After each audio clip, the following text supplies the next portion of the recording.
8:05 de la mañana, estamos de vuelta con más de Buenos Días por BPI TV. Estamos en vivo el día de hoy analizando los temas que son noticia en Venezuela con Osvaldo Ramírez, quien es analista y consultor político. Osvaldo, buenos días, bienvenido. Gracias por acompañarnos. Buenos días, Marjorie. Feliz mañana para todos. Osvaldo, Gustavo Petro y Nicolás Maduro anunciaron ya esta noticia que esperábamos desde hace algún tiempo, la fecha para la reapertura comercial de la frontera en común a partir del 26 de septiembre. Algunos expertos en la materia habían anunciado que esta reapertura debía ser progresiva. ¿Te parece que estamos preparados del lado venezolano como para que se dé esta reapertura fronteriza? Mira, toda reapertura de fronteras siempre va a ser progresiva a pesar de que la declaración formal de los presidentes indique a partir de esta fecha se da el pistoletazo de salida. Va a haber detractores, y ya lo hemos escuchado, no solo en vocerías oficiales como el gobernador de Táchira, Freddy Bernal, sino también por parte de asociaciones de comerciantes y de empresarios venezolanos. Y va a haber personas que dicen, señores, vamos con todo, porque nosotros ya estamos preparados para ello, sobre todo del lado colombiano, particularmente del sector empresarial. ¿Qué es lo que nosotros vamos a ver? Yo creo que de manera relativamente lenta. Lo primero es un retomar de un transporte logístico de una manera mucho más fluida, porque esto siguió existiendo a cuentagotas, no necesariamente por los pasos del Táchira, pero sí en el estado Zulia. Lo segundo va a ser claramente la intención de volver a tener una conectividad aérea internacional y yo creo que Bogotá puede jugar un factor importante para muchos venezolanos que deseen viajar a otros destinos y no tengan que utilizar a Panamá o a República Dominicana como dos hubs de salida, dos lugares en donde pudieran interconectar sus vuelos. Esto le puede dar sobre todo mayor oportunidad a aquellas personas que deseen moverse hacia Sudamérica de manera clara de poder visitar familiares, por ejemplo, entendiendo este tamaño importante de la diáspora que hay desde Colombia hasta llegar a Chile. Y un tercer elemento, yo creo que también relativamente rápido, va a ser cómo establecer un proceso de armonización tributaria, de entendimiento fronterizo para que claramente no exista una situación de competencia desleal. Esta competencia desleal es entender que obviamente tienes dos economías con dinámicas distintas y que esta competencia comercial, esta apertura de frontera, prácticamente con todo lo que eso implica en materia migratoria, en materia de documentos, por parte del SAIME Venezuela, por parte de Migración Colombia y de las autoridades del DIAN en Colombia, te permitan claramente abrir o generar un proceso de una frontera mucho más viva que no dependas lamentablemente de la actuación de actores inescrupulosos, actores armados no estatales, que controlen esos pasos fronterizos. En otros programas hemos hablado de algunos desafíos que representa esta reapertura fronteriza, como el tema de la inseguridad, de la seguridad jurídica para los comerciantes, de la deslealtad en precio y moneda.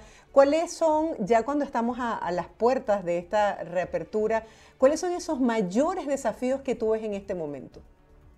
Mira, en primer entendimiento yo creo que es entender cómo vas a manejar el flujo de personas, porque va a haber una cantidad importante de decir, bueno, yo voy a tener mayores probabilidades de pasar y hacer vida cotidiana como durante mucho tiempo fue y regresar a Venezuela, mis hijos pueden estudiar de un lado o voy y hago mercado de un lado porque me conviene financieramente, etcétera. Esto se ha visto parcialmente con esta apertura formal de los puentes, a pesar de que es relativamente limitado, particularmente en el puente Simón Bolívar.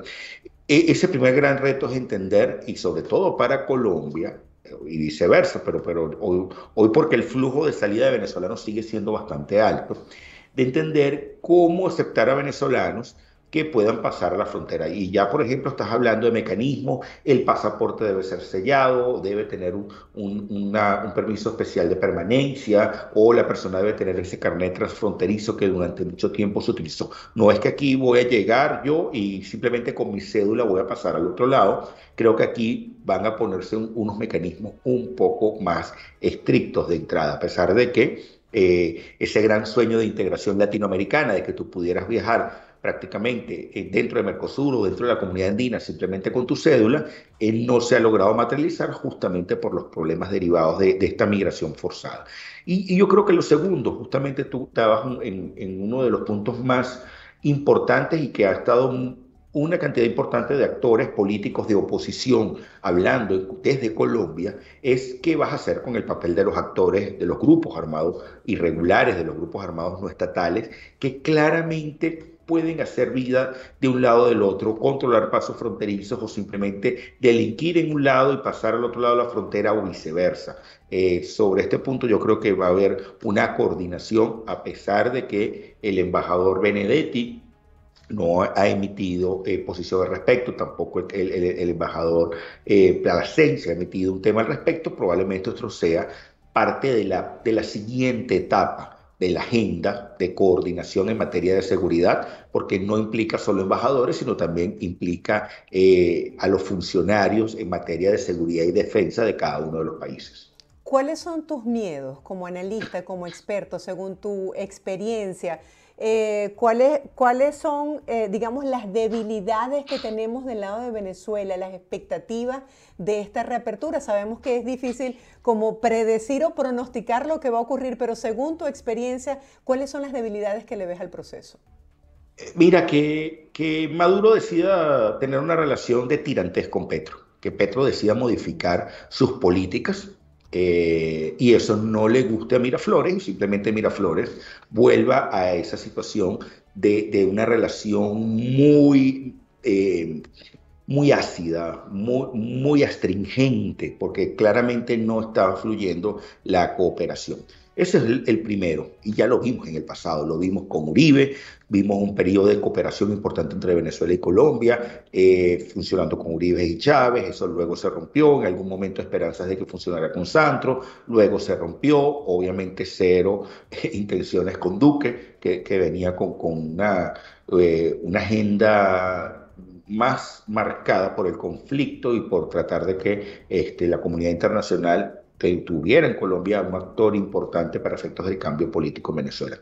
Lo segundo es que tú tengas actores internos que comiencen a exigir más o a tratar de decir no me gusta lo que está haciendo el gobierno nacional. Ejemplo, un gobernador de cualquiera de los estados fronterizos que comienza a decir no me gusta lo que está coordinando Miraflores, o que la apertura sea una expectativa muy alta, y que esto tenga que ir muy lento y progresivo, porque, insisto, esto no es de la noche a la mañana que tú pasaste un switch y aquí todo funciona de manera perfecta. Yo creo que allí, más que miedo, es entender que la brecha de expectativas puede ser muy alta y lo que los gobiernos pueden entregar en el corto plazo puede ser muy poco, y eso obviamente termina impactando la evaluación de gestión de los respectivos mandatarios al respecto. Claro, tendremos que ver cómo se van desarrollando los hechos y se irán corrigiendo los errores sobre la marcha. Osvaldo, por otro lado, el tema migratorio también preocupa. El canciller colombiano aseguró que el gobierno de Gustavo Petro va a regularizar el estatus de los venezolanos en Colombia. Háblanos un poco acerca de cuál sería la política en esta materia. Mira, yo creo que claramente tienes que tratar de mantener en primer orden el tema de los estatutos de protección temporal, de estos permisos especiales de permanencia.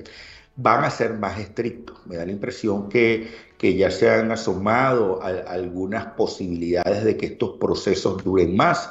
de que debes estar legal para solicitarlo. Eso pone en riesgo una cantidad importante de venezolanos que no tienen sus documentos al día, y hemos escuchado palabras de las autoridades venezolanas, particularmente de las autoridades que emiten pasaportes y cédulas, indicando que ellos están preparados para generar este proceso, pero esto es un proceso lento. De nuevo, expectativas muy altas y que en el corto plazo tú puedas entregar, porque implica poder tener en funcionamiento todos los consulados necesarios para efectos de poder proveer esta documentación. El tercer elemento yo creo que va a estar asociado a la cooperación judicial. Ya esto fue un anuncio que hubo recientemente, que no se había hecho en las primeras semanas desde de la presidencia de Petro, desde agosto, que se está diciendo, bueno, en el momento que nosotros estamos restableciendo una cooperación judicial, pudiera pasar de que si hay alguien que esté solicitado en Venezuela y no tenga un estatus de asilo político en Colombia efectivo, pueda ser extraditado de vuelta a Venezuela. Yo creo que habría que ver cuál es el estatus particular de todas estas personas, dirigentes sociales, dirigentes políticos que hacen vida en Colombia, porque algunos de ellos pudieron entrar bajo un estatuto de protección temporal sin necesidad de tener un tema de asilo político. Yo creo que esto va eventualmente a traer cierto ruido en la relación.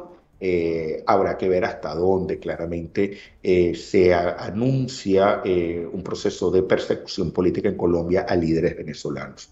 Sí, y que también se ha criticado el hecho de que más allá de este programa de protección temporal, que lo agradecemos, donde hay 2.5 millones de venezolanos en Colombia, según las últimas estadísticas, no hay como un plan que les permita reinsertarse a la sociedad, sobre todo a la parte productiva de la sociedad, y también ellos como autoridades reconocen que los venezolanos, muchos de ellos se están exponiendo y presentando a situaciones extremas porque no consiguen oportunidades laborales para poder subsistir. Entonces, me imagino que en esta política también debe tomar participación la administración de Nicolás Maduro para tratar de establecer un plan coordinado. Bueno, pero es bastante complejo poder coordinar el trabajo de venezolanos desde Venezuela en Colombia.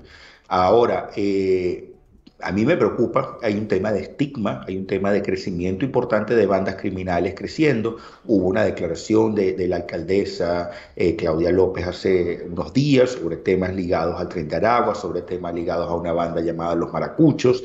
Se habla, y los expertos en seguridad ya comienzan a decir que hay evidencias serias de actores armados, de megabandas criminales que actuaban en Venezuela actuando en Colombia. Y yo creo que esto va a ser un tema, de nuevo, que puede traer astringencia en la relación. No obstante, hay venezolanos que están tratando de decir: ¿qué voy a hacer en Colombia si no tengo el permiso especial de permanencia? No todos los venezolanos que están en Colombia han solicitado ese permiso, es importante aclararlo. Muchos de ellos prefieren estar en negro, o sea, ilegales, y otros están de paso, de tránsito hacia otras naciones, sea hacia Sudamérica, o sea, emprendiendo ese viaje hacia el norte, a través sea por el estrecho, por el tapón de Darién, o sea, a través de las islas, como también ya se ha comenzado a evidenciar esa vía marítima para tratar de evitar el tema del tapón de Darién. Pero la realidad es que si me pongo, permíteme ponerme los zapatos de gobierno colombiano, tengo un asunto de seguridad, tengo un asunto que puede generar problemas importantes si yo no lo atiendo a tiempo, y quizás la solución siempre más cómoda va a tratar de ser regularizar a estas personas, y yo creo que en esto Colombia fue un país de avanzada en estatutos de protección migratoria, que le permita a esas personas poder reinsertarse o insertarse laboralmente con todo lo que implica para que sean productivos a la sociedad.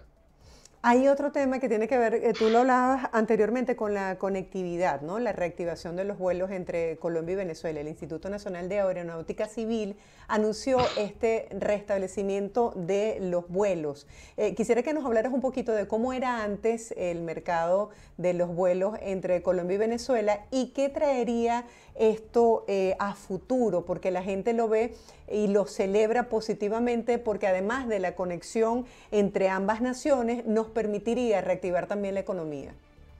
Sí, mira, por ejemplo, previo a 2017, yo creo que hay dos momentos en la relación aérea.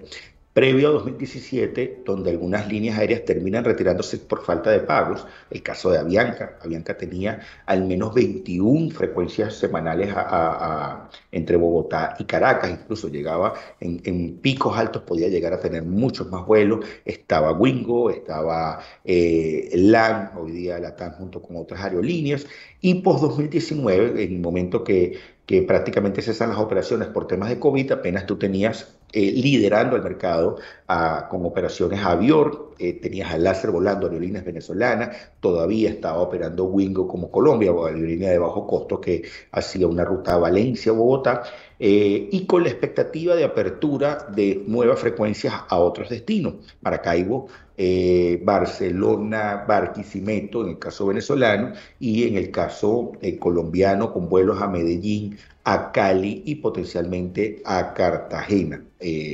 Ahora, hay la declaración de intención de Wingo regresando con al menos una frecuencia diaria a Valencia. Hay la declaración de intención de Avianca regresando con al menos 14 frecuencias semanales, 2 vuelos diarios. Hay la declaración de LATAM con 2 vuelos diarios.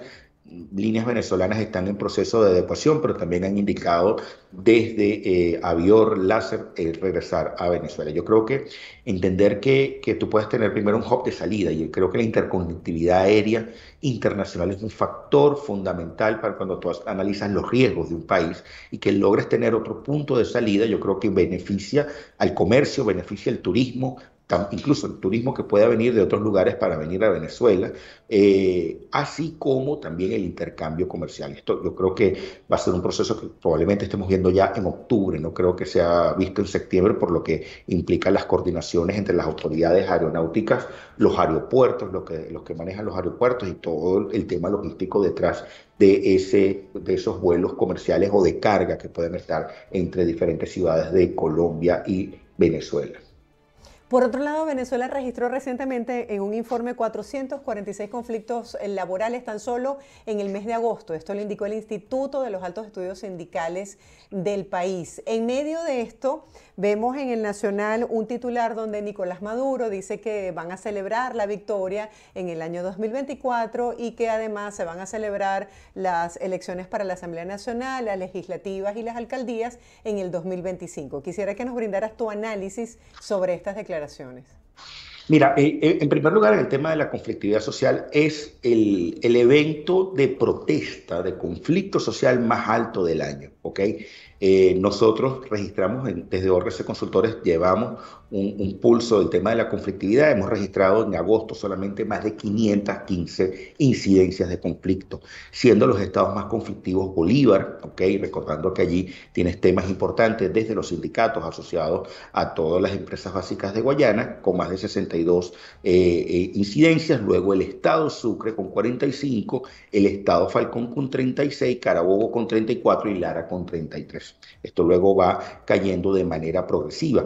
Uno de los temas fundamentales en el tema de la conflictividad está asociado a que prácticamente hay la necesidad de entender que primero, el alto costo de la vida; segundo, la oportunidad para la discusión de convenciones colectivas, de nuevos contratos colectivos; tercero, en el marco de la visita de la OIT en abril y de la potencial nueva visita para generar ese diálogo, esa negociación entre empresarios, gobiernos y sindicatos, te pueda conducir a una situación de entendimiento entre estos actores sociopolíticos que claramente están buscando y persiguiendo mejores salarios. De hecho, el acumulado del año ya indica 2.190 incidencias de conflicto, y cuando lo desagregas, al menos el 40% es del sector privado. No es entender que solamente el empleado público o el funcionario o el pensionado está en la calle. No,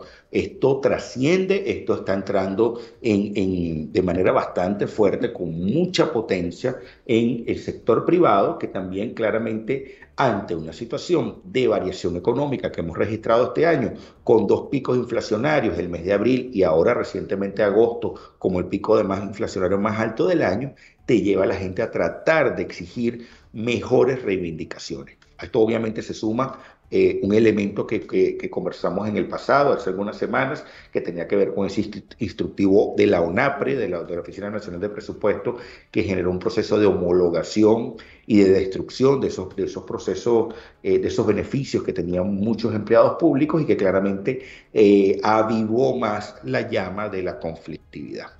Sí, me permito unir estos dos temas porque por un lado se quiere mostrar que se está en el triunfo y por el otro la realidad de la gente en la calle es que siguen protestando para buscar sus reivindicaciones. En el marco de esto, la gente se pregunta qué va a pasar con las elecciones primarias de la oposición. Quisiera saber qué muestra el último estudio realizado por tu firma ORC Consultores sobre este tema en particular.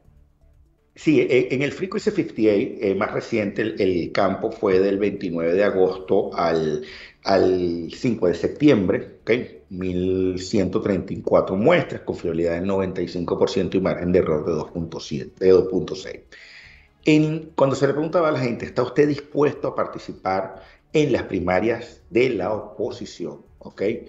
Esto cambió y esto aumentó de junio, última vez que lo medimos, de 28% a 40%. Esto es el país.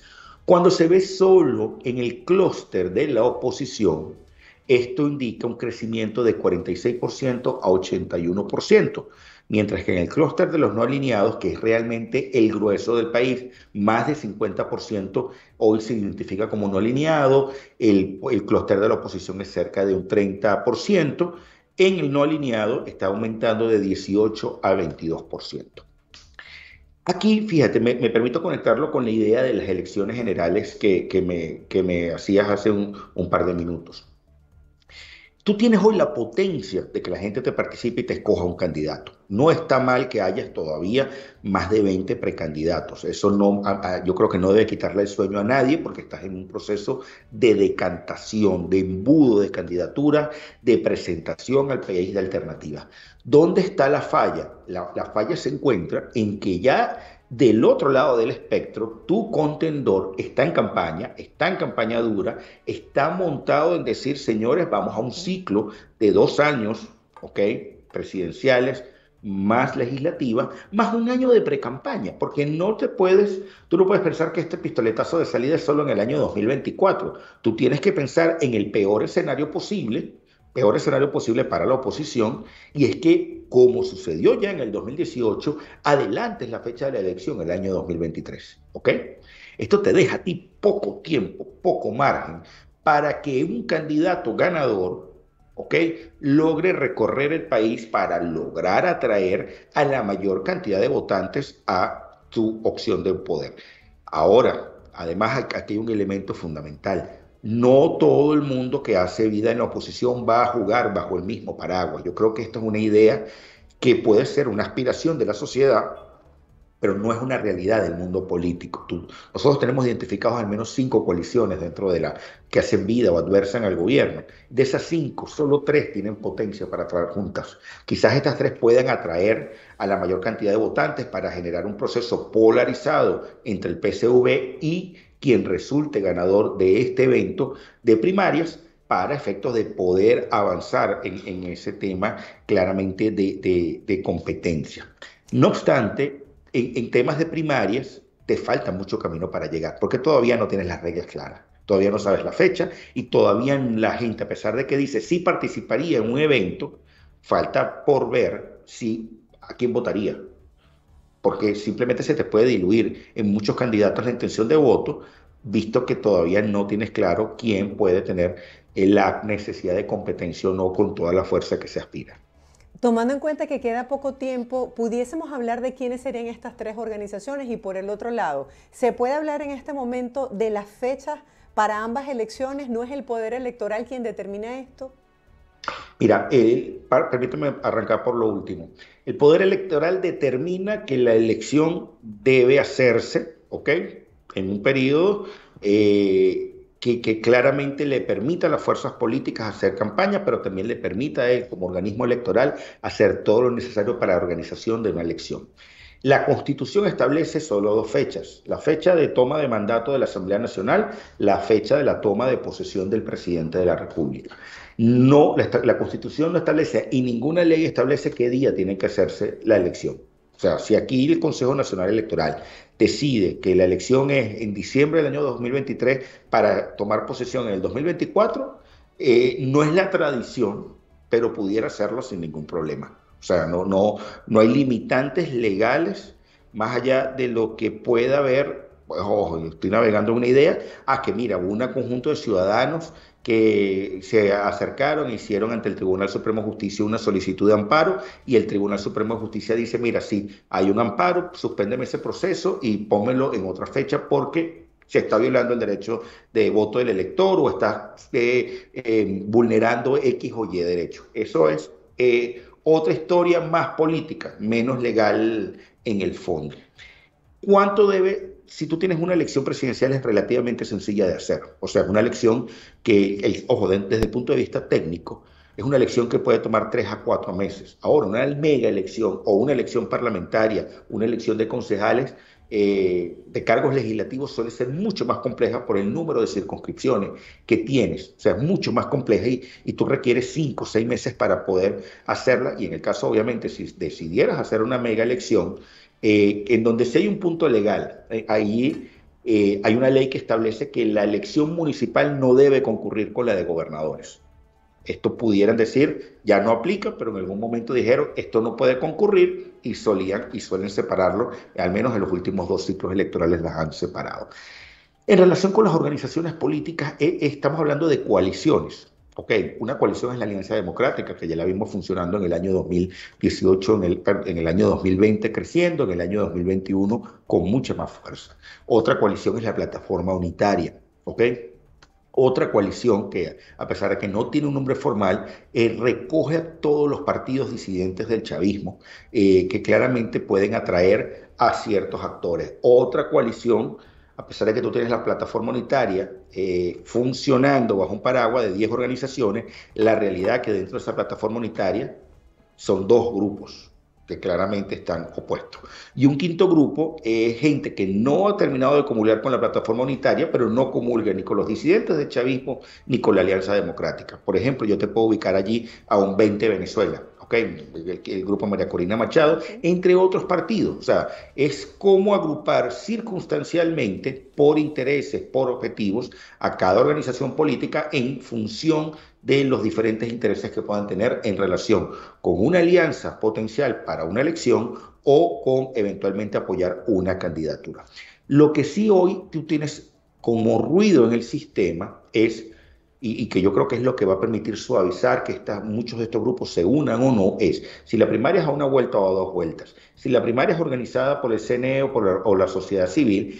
El tercero, obviamente, el voto en el exterior, que tú pudieras tenerlo, obviamente estableciendo los mecanismos necesarios para que ese voto sea electrónico en lugares en donde no tienes ni siquiera consulados que puedan ejercer de centros para que el ciudadano se acerque y sobre todo si esta primaria es organizada por el CNE. Y el cuarto elemento está asociado a la participación de partidos políticos que hoy están proscritos, que no están legales, o de personas que están inhabilitadas políticamente. Porque tú puedes tener una primaria entre 5 inhabilitados, pero la realidad, ninguno está habilitado realmente para votar. Entonces esto entra en otro terreno que es cómo yo logro generar los procesos de negociación y de presión política para que ese inhabilitado pueda ser un candidato eventual. Claro, es que hay muchos aspectos, muchos detalles que están todavía por definir en el estado del limbo y que iremos analizando a medida que vayan haciéndose los pronunciamientos. Osvaldo, gracias por tu tiempo, por este brillante análisis. Hemos aprendido tanto el día de hoy sobre estos temas que son noticia en Venezuela y bueno, será hasta la próxima semana. Feliz día. Feliz semana, cuídense mucho. Gracias, igual para ti. Estábamos conversando con Osvaldo Ramírez, analista político venezolano. Vamos a hacer una breve pausa. Al regreso, mucho más de Buenos Días por BPI TV. No se aparte.